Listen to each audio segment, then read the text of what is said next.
What's going on, everybody? This is 3-Point Lead presented by Loeb's Leads. My name is Max Loeb, and this is a Loeb's Leads podcast. Today, we're going to be talking about the NFC North, one of the best divisions in the entire NFL, arguably the best division in the NFC, with multiple playoff teams, at least potentially, in this division. I think there's a pretty common consensus on who finishes first in the division, but everybody else coming in behind may surprise you, especially as it relates to their records, because some of these teams have more difficult schedules than you may think or may realize. Now, before we get into anything NFC North, we will talk about all four teams, their entire record predictions, as well as my personal awards for these teams. If you're new, make sure you subscribe down below, leave a like on the video, and leave a comment commenting your record standing predictions for the NFC North. And if you're listening on Spotify or Amazon Podcasts, make sure you follow and give it 5 stars. So next time you pop up in the app, the next podcast episode comes up. We're doing divisional outlooks, divisional breakdowns. This is episode 4 of 8. The South episodes are out, and the AFC North episode just dropped about 15 minutes before this one did too. So check it out if you want to. But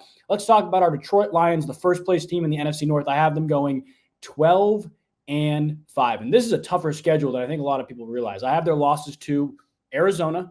I know we'll talk about the Arizona Cardinals a little bit later, but Arizona, Minnesota, Green Bay, Houston, and Chicago. I have them going 3-3 in the division. But outside this division, guys, super winnable games. Very, very winnable games. There are some tough opponents I think they can beat. But week 1, home against the Rams, they take care of business. Week 2, home against Tampa Bay Buccaneers, they take care of business. Week 3, traveling to Arizona, I think they lose that one. But week 4, against the Seattle Seahawks, they take care of business. 3 of 4 teams they beat. They should beat. Honestly, they should beat all these teams. I do think Arizona pulls out week 3. But week 5, they head into a really early bye. Then they head to Dallas. Now, if they were heading to Dallas in the middle of the season, not off of a bye, different scenarios, it would be a bit different discussion, to be honest with you. But I have Detroit walking into Dallas off of a bye, beating them. But here's the interesting thing. Next week, they travel to Minnesota, who is coming off of their own bye week in week 6.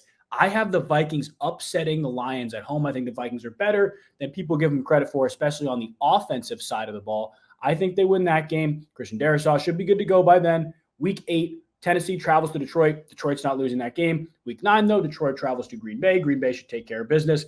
Week 10's tough. Week 10, they travel to Houston. They play the Texans, one of the best games of the entire year. The Texans are off a mini bye, coming off of a Thursday night football game the week before. I think Houston takes care of business there. I think Houston wins that game. Week 11, I have the Detroit Lions hosting the Jacksonville Jaguars, beating them. Week 12, traveling to Indy, beating the Colts. Week 13, hosting the Bears. Then week 14, off of a mini bye against Green Bay, who's also off of a mini bye. I have them taking care of business at home. I believe that's Thanksgiving Day. Week 15, off of another mini bye, going to Buffalo. I have the Detroit Lions taking care of business, at home against Buffalo. Week 16, traveling to Chicago, very similar to last year. I think the Bears play them really tough, beat them. But the week after, off of a loss, I will take Detroit, getting revenge over the San Francisco 49ers. And week 18, playing for seeding, I have them beating the Minnesota Vikings. So that puts the Lions at 12-5, 3-3 in the division again, but 9-0 at home, 8-3 versus teams with the winning record from last year, 5-2 versus teams who made the playoffs last year. Strength of victory just under 500.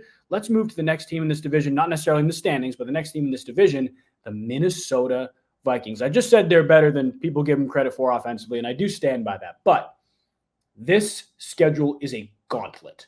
This might be the toughest schedule in the entire NFL. I'm not going to lie. I look at this team. I don't have them winning a game on the road.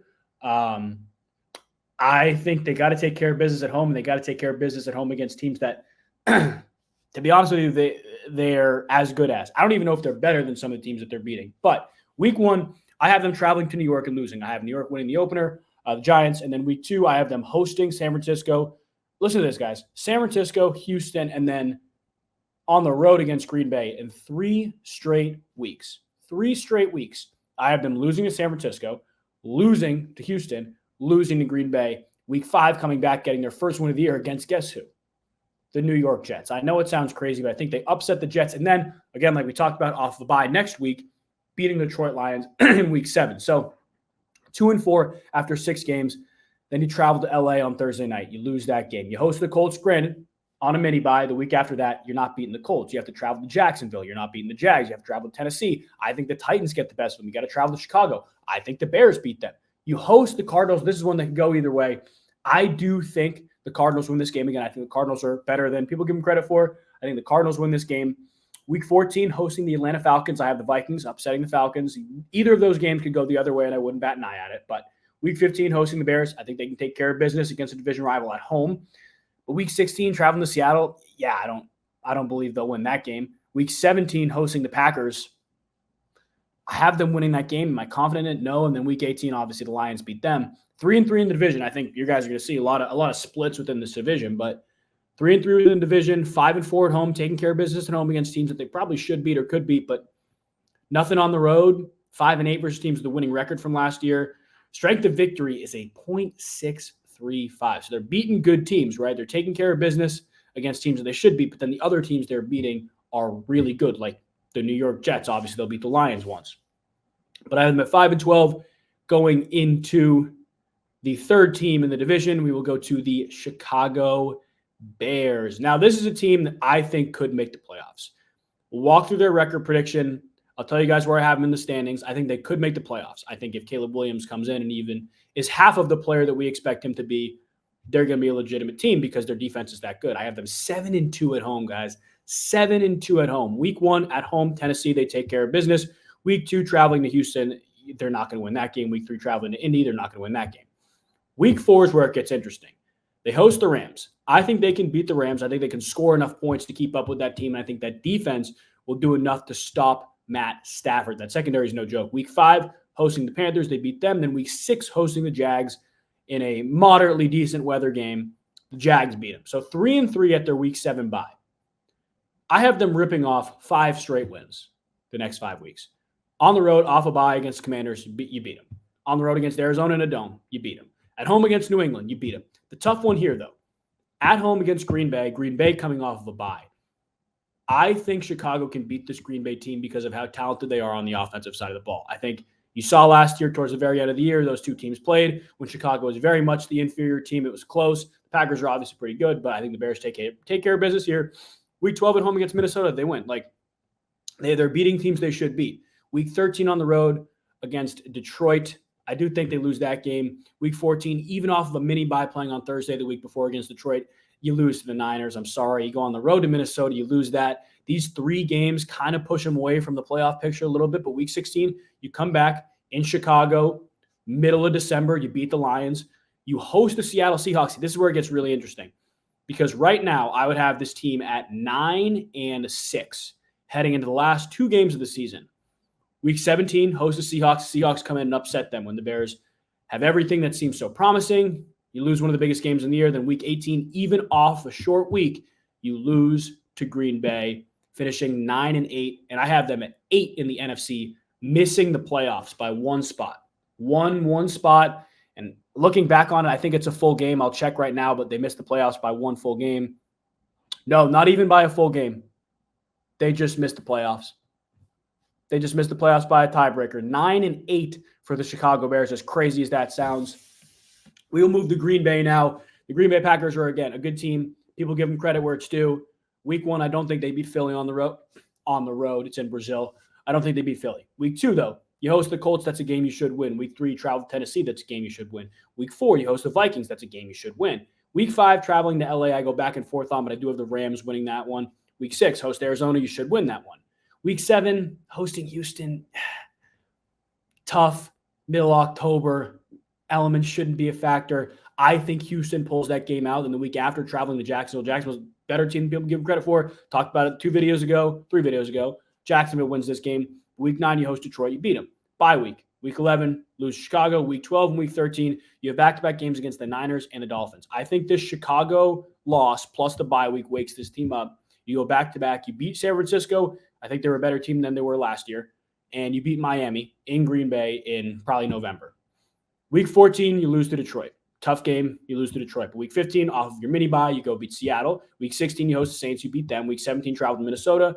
You lose to Minnesota. Week 18, you beat Chicago and you finish at 10-7 and you make the playoffs. I think this is a playoff team. I think this is a wild card team, but I don't think they're much more than that. I think there's a team that is as good as them, if not better than them in the wild card spot in the NFC as well.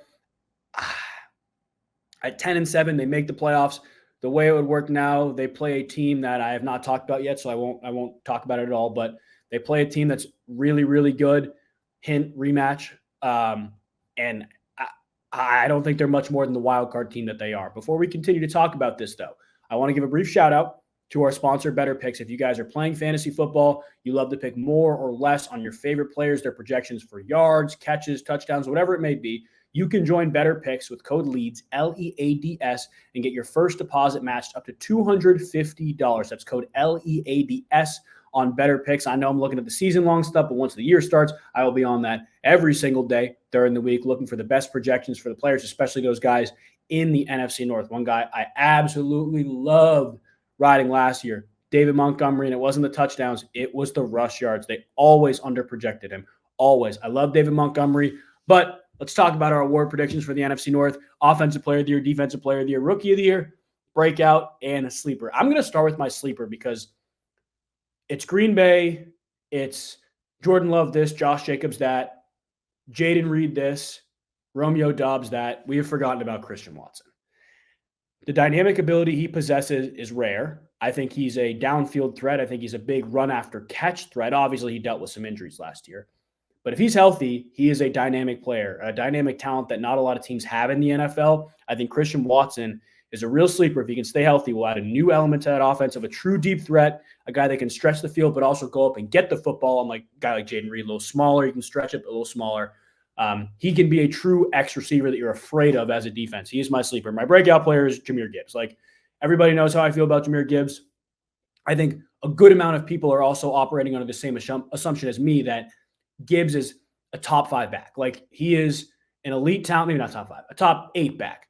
Elite talent, can do a lot of really good things with the football, unbelievably difficult to tackle. He is a really, really good player. But the volume, that was the issue last year. Montgomery got hurt. We saw what he could do, like 100-something yards per game.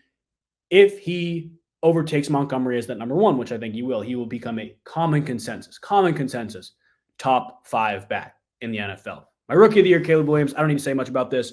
You cannot find me a better situation for a rookie quarterback to step into. I think Caleb Williams is stepping into a great spot, great receivers, great pass catchers. Offensive line is not as bad as people give him credit for, and a good defense to keep them on the field. Defensive Player of the Year, Aiden Hutchinson. You guys know how I feel about Hutch. Like, he is a really, really special player. Not only can he get after the quarterback, he is a huge reason this Detroit Lions run defense went from worst to first last year. I think they're going to be really good again. They got DJ Reader this time around too. It will make life so much easier for him. He's going to have double-digit sacks. He's going to have a lot of TFLs. He's going to make his presence felt every single game. And even if he isn't putting up the numbers, like, he's going to make everybody else's lives easier. That's the huge reason that defense has improved. Granted, they weren't great last year, but you couldn't run on them. They were mediocre, better than they were last year. And then my Offensive Player of the Year is still Justin Jefferson. Like, I think a lot of people overthink the Minnesota Vikings offense.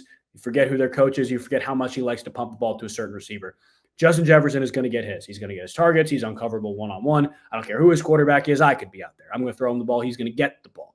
Justin Jefferson is going to put up 1,500-plus yards. He's going to have the season that we thought he would have last year, even with Kirk Cousins. Like, Sam Darnold, I don't care who the quarterback is, regardless of who it is. Justin Jefferson is going to get his targets. He's going to get his opportunities, and he will make the most of them because he's one of the best players in the world. I think Justin Jefferson is the Offensive Player of the Year for the NFC North. Let me know what you guys think of the award predictions as well as the record predictions in the comments below. Stay tuned tomorrow or whenever you're watching this for episodes 5 and 6. We'll be talking about the East, the NFC and AFC East in episodes 5 and 6. I appreciate you guys watching and listening. Until next time, God bless.